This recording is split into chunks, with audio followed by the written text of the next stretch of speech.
Remember what the entire chapter is about?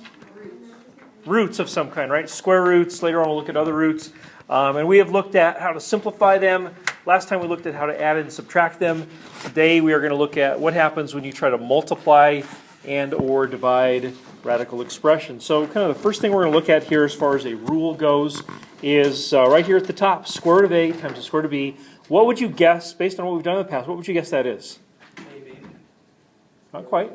Square root of AB. Yeah, that's what it is. So square root of A times B. So you have the product of two square roots. It can be the square root. It could be rewritten as the square root of a product. Really is what this is getting at. So if you take a look at a question like number 1, the multiplication might not be super obvious. You got root 14A and then just some parentheses and a root 2A. Do you guys see how that is indicating multiplication? Yeah. I don't want there to be confusion there. So if we're going to be multiplying, here's what we would do. We're going to multiply, then simplify. I would combine those two radicals by multiplying 14 times 2, which would be 28, and A times A, which would be A squared. So I've multiplied, but I haven't simplified yet. So what I'm going to do now is try to break down the 28 into its prime factors and the A, just like we've done a lot.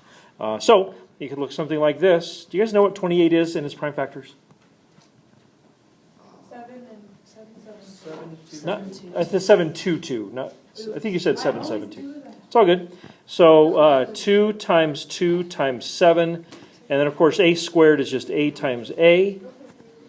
And like we've always done, we're just looking for groups of 2, looking for pairs here because it's a square root. I see one pair right there. I see another pair right there. And so, 2A, root 7. Does that make sense to you guys? So this one says multiply, which we did at the start, then simplify, which we did at the end. At this point, we're done. It's as simple as it gets. I'm not saying it's easy. I'm just saying we've simplified it as far as it gets. Any questions? Okay, so I would say that number 2 is pretty similar to number 1. So will you guys try number 2 by yourselves, or maybe with a partner at your table, and we'll see how you did with the solution in just a second. So with this solution, please notice that you've got basically a radical times a radical. And so if you have, in this case, a square root times a square root, it can be just written as the square root of the product. So maybe our first step would be to write this. Square root of, I can write it down as 6 times y to the 7th. I added my exponents on the y to the 5th and the y to the 2 because I'm multiplying them. And so at this point, I have multiplied. So done with that part. Now it's the simplification part. So let's break it down. Amelia, how about the prime factors of 6? 3 and 2. So that's not going to really be all that helpful, is it, as far as getting stuff out? But the 7, the y to the 7, yeah, you can take 3 of them out. You're right. So it'd be, I'll just write it out here. Y times y times 2 more, 3 more, 4 more. We start looking at pairs. There's no pairs with numbers, but there are 3 pairs of y's, right? So you said 3 of them. That makes sense. So it would become y cubed root 6y. 3 times 2. You could have it as 3 times 2 times y if you want. Okay, so how did that go for you guys? Any questions? No questions? Okay, fantastic. Let's move forward then into number 3 and number 4. Okay, so with number 3, this one might seem like it's easier, but sometimes it gets confusing. So I want to make sure we're really clear about this. Did you guys notice with number 3, just notice number 3, it is not a radical times a radical this time, is it? So in other words, that 4 is not square root of 4, it's just 4.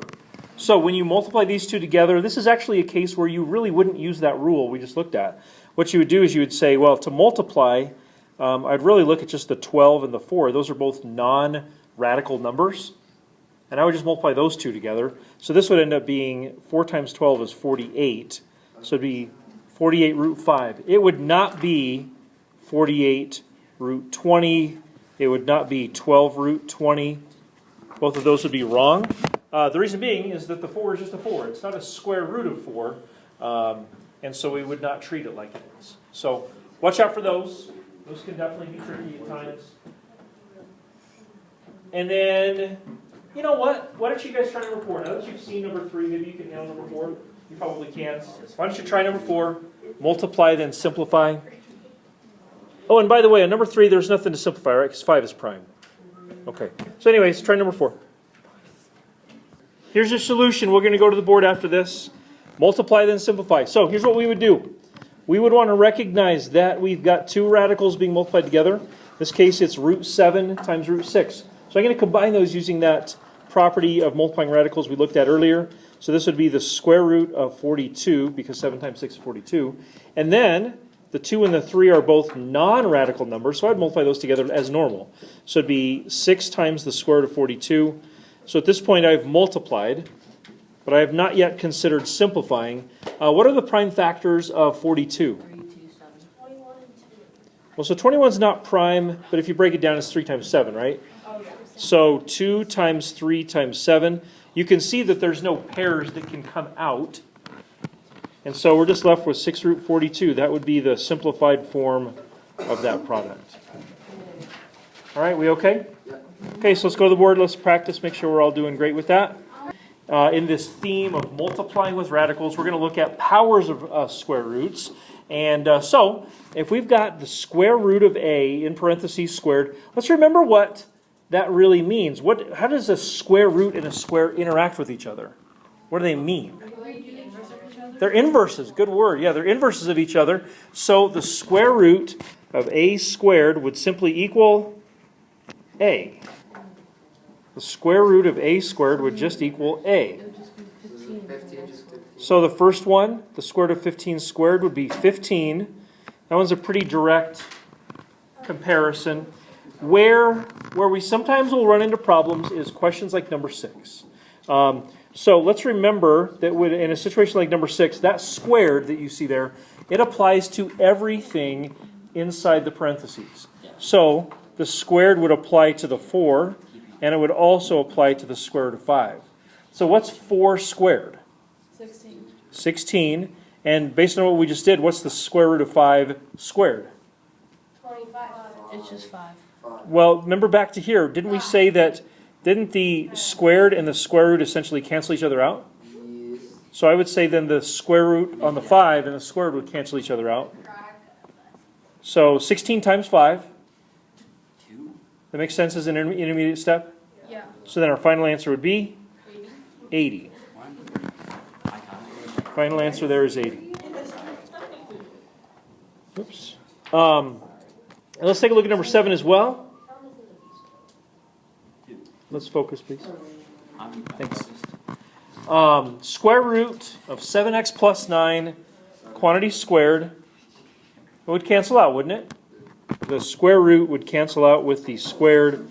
We'd end up with just 7x plus 9. All right, you hanging in there still? We're going to move forward a little bit, and then we'll finish at the board. But let's keep going for just another moment here. So give us plenty to practice here. Let's do... What's that? What was the last one? 7x plus 9. Because you just take away the square root. Rocky is correct. The squared and the square root would cancel each other out. Okay, so let's do 8 and 9, and we'll go to the board. Like I said, this will give us plenty of material to practice. Hey guys, again, this is where you're getting pretty good, but let's not get confused by losing focus here with these. These can be pretty intricate. Let's check these out. What property do you see going on with number 8? Distributive, yeah. So what's the square root of 11 times the square root of 11? 11 is 121. It'd be the square root of 121, which we'll simplify that here in a moment. Now, what is the square root of 11 times 2? 22. It is not root 22. It's actually not 22 either. -2 times square root of 11. She is correct. Keep in mind that this is a radical, and the 2 is not. Now, if it were root 2, if it were the square root of 2, then it would be the square root of 22 when you multiply it. But it just ends up being -2 times the square root of 11. The reasoning is very simple. The 2 is not a radical number. The root 11 is. So, what's the square root of 121? 11. It's one of those perfect square numbers. So it'd be 11 minus 2 times the square root of 11. And since 11 is prime, that other radical could not be simplified anymore.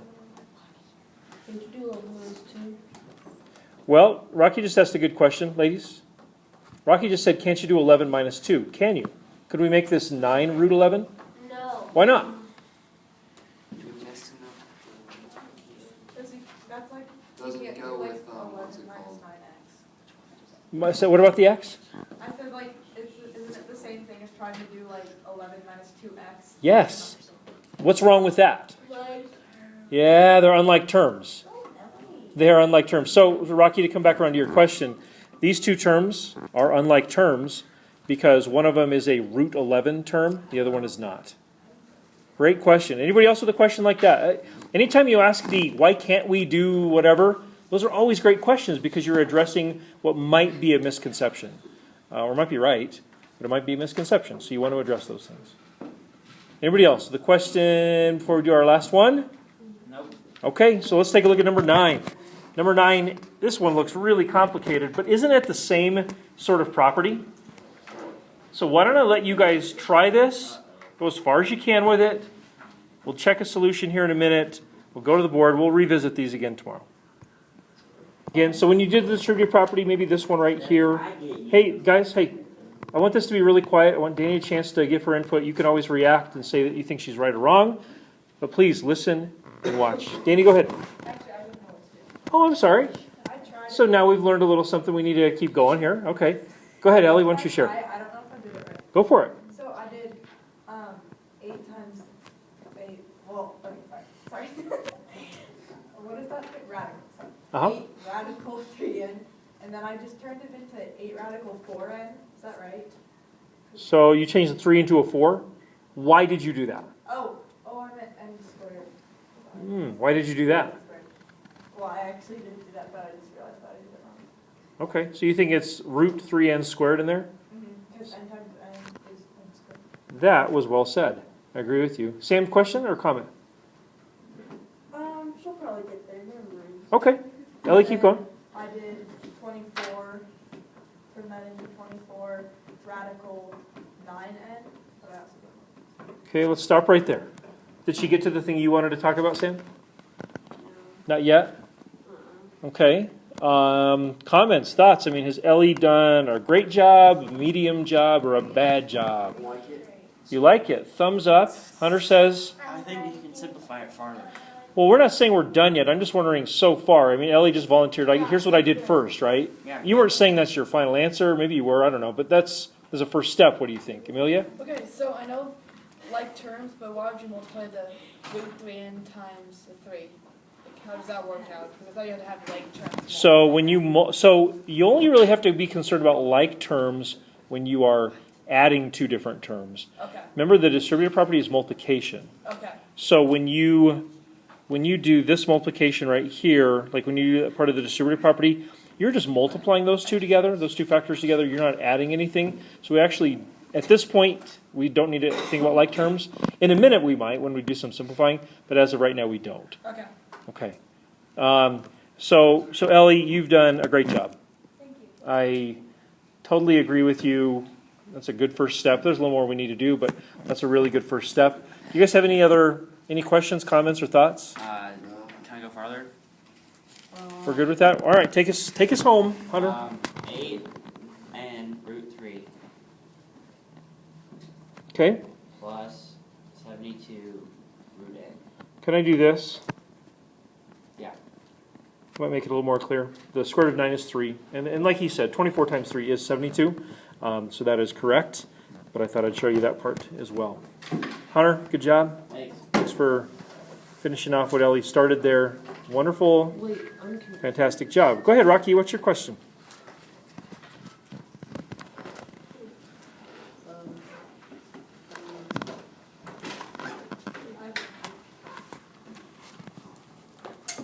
Go ahead, Ellie. Rocky, I'll come back to you when you think of it. On a quiz, would you accept if we said like 24 times 3 and if we said like what 24 times 3 actually is? Yeah, you know, on a quiz, if you had a calculator, I'd probably expect you to go to 72. At this point in the game, I don't know if you were using calculators or not. Especially if it has this word involved. simplify, especially if it says simplify completely, then you'd have to do that, but Mr. Anderson, good question. Yeah.